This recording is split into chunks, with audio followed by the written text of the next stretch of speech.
Hey there, I told you I'd show up again. So what are we, day 39? And you probably said, the two of you that watch it, where is he last night? You know what? I actually did show up last night, but oh, this is nice. But the truth of the matter is, putting on my aftershave. It's lovely.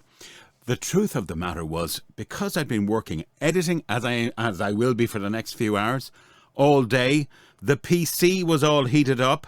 So when I went to do my piece to camera bit, I could see it was out of sync, and I just said, here, or it's going to just be all over the place. So how are you? I hope you've had a good weekend so far, and you didn't sleep in like I did. I slept in until about 11 o'clock this morning. I often do that, though, at the weekends. I get a very long sleep. But the sun was out today, so it's a pity, because I could have got to the beach earlier and gone for my walk, which I've promised myself. But anyway, today I want to talk to you about neglect. It's a small word, and one you don't hear enough about, because generally neglect can be at the root of a lot of our problems. I'm going to give you an example. It's very close to home. Pardon the pun. Okay, so let's just cut to the chase. For about 18 months, and I wouldn't be surprised, to 2 years, there was an electricity problem in this house. Every so often, but not too often, for quite a while, the switch would trip, so all the electricity, bar some light bulbs and stuff, would go down. And it was frustrating. But it was easily cured because there was a switch box in the hall, a very archaic one, and badly put together one, in fact, a fire hazard. And it was a very simple get out of prison, and it was like you could just take a broom handle and you'd press this switch and everything would come on again. And even my kids at one point, they learned how to do it, because they'd be at home sometimes on their own. Myself and my wife would be out for a walk, and then the electricity would go, and they were at the age where they used to panic about such things. So they learned to do it.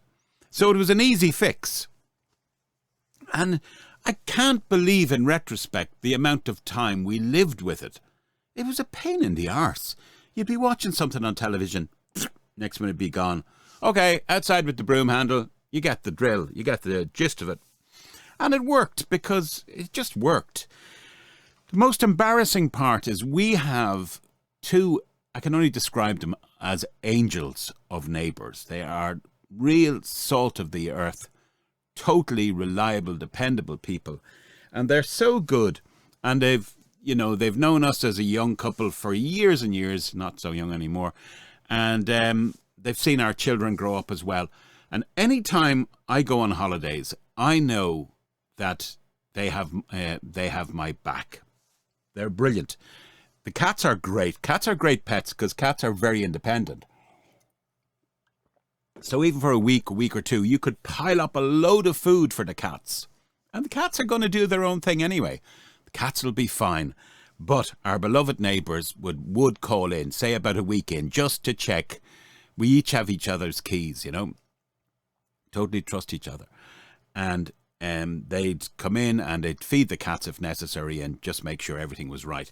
But the embarrassing aspect that had crept in the last 18 months to 2 years was any time we did go on vacation, I'd be saying, now, if you're walking by the window and because we always leave a light or two on, and you see that the lights are out, that means that the switch has tripped. And you see, we'd be worried about our fridge, going into meltdown. And I was always, and the other thing is, it might set off the alarm if the electricity goes. And they're great, because they'll switch the alarm off as well. That can happen. A bird can hit the window at the conservatory, all kinds of stuff. But I was always embarrassed about this extra thing about, you see, I knew 9 out of 10 times they'd never even have to go into the house. They wouldn't have to. It'd be fine. Unless the alarm went off. So I knew they'd be fine and I wouldn't be an imposition on them. But this business of watch out for the light out in the hall, because that meant that you got the picture anyway, the switches tripped. And they'd go in and they knew the drill as well and they'd fix it. And it got to the stage where we came back from holiday there a while back, and not only was it tripping, it used to go once, twice a week, sometimes 3 weeks without tripping at all, but it was happening almost on a daily, bi-daily. And the night before we took decisive action, I think, or that day before, I think it had tripped 7 times, and it was getting to the stage where it was detrimental, because I'd be working on files here, recording audio, and my wife occasionally works from the house, and she'd be doing live calls and stuff, and wallop, the thing would go down. And in one case, I did lose some data, and that really annoyed me. And I'd be working on stuff that I'd really had at an advanced stage. I never lost anything as such, I think, apart from the one, but it was risky business. What did we do? What we should have done 18 months ago. Called an electrician. And God, it was great to see a professional at work. He came in, he was thorough, he was forensic.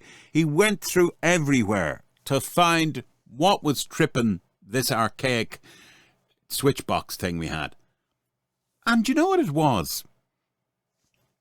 We have, you know, the cooker where you turn and it sparks?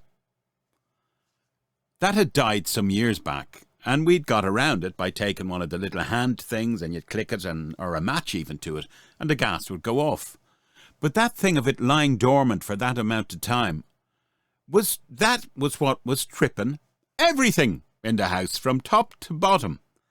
Now, we got him in and we ended up kind of taking a deep breath, and we've spent several grand.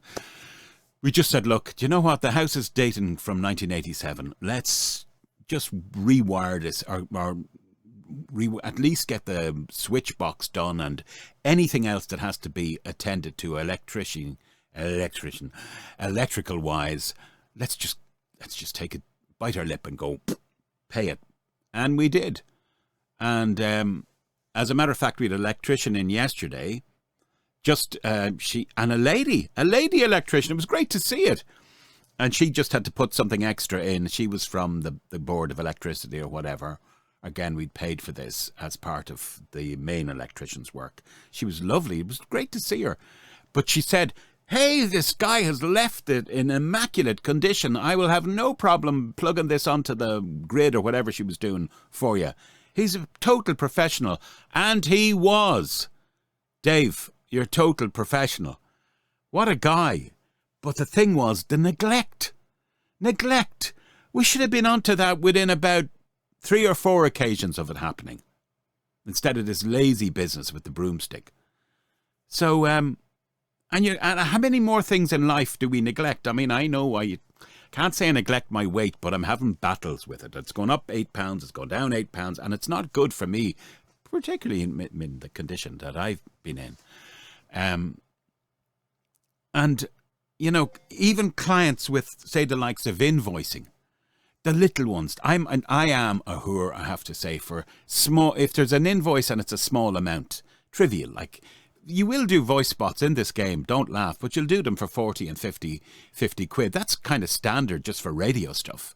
No big deal in it. It's just a standard. You get, well, it depends who you deal with. I mean, I've certainly gotten more than that. But these little 30 seconds for local stations, what have you, that's what you're into. 100 quid if you're lucky. So I let them pile up left, right and centre. I do.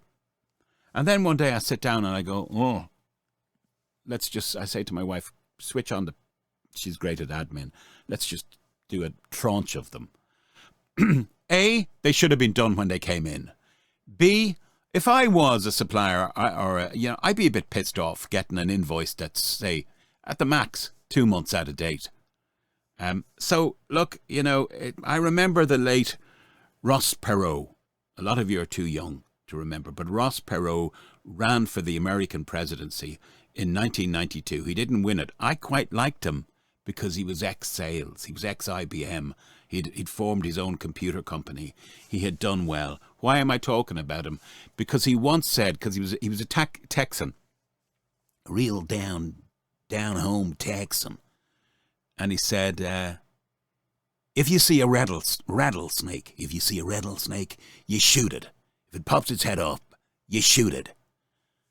You know, the same with these little things that can pile up, these little micro procrastinations which become a tsunami. You know, if they show up, strike them down. End of. And also the peace of mind it gives you. It's no longer a thing, as they say these days. It's no longer a thing that's at the back of your mind or that you could forget. You know, 50 quid in my pocket is as good as in anybody else's. And there's another 50 quid and there's 100 quid and there's 200 quid or 75, 30, whatever. And they're all like, oh, that's a small amount, so I'll get to it. Not good, especially when inflation is rampant, eh? I have this beautiful supplier and I won't name them, but they're big. And they use me on television. I do their voiceover bit. They've actors as well. The guy said, I said, you know, I will be putting up my price on this because I knew I was getting a good rate, but I knew I wasn't getting the going rate. And the client is really happy with me and said, in a kind of nod and a wink, he said, oh yeah, that's not a problem. We will review that in, say, about 2 months' time. Let's just call it inflation. That's what we call it here, inflation. I say, yeah, that's right. I'm going to up my price by 100% or a couple of 100 quid or whatever it might be. And it's going to be inflation. I'll put that on your invoice, inflation. So, look, I know I've rambled a bit today, but I think you know where I'm coming from. You know, if that rattlesnake in your life shows up, shoot it straight away. Otherwise, it just becomes something that's hanging over you. And you could have done something about, but you didn't do anything about, and now it's a fucking horrible problem. Ray, if you're listening, Ray doesn't like bad language on his show. Check out Ray's Rants. He's fantastic. Ray's Rants on YouTube. The best, in the nicest possible way, I'll say this to you, Ray, the best soporific podcast, in other words, one that'll put you to sleep, that I've ever heard.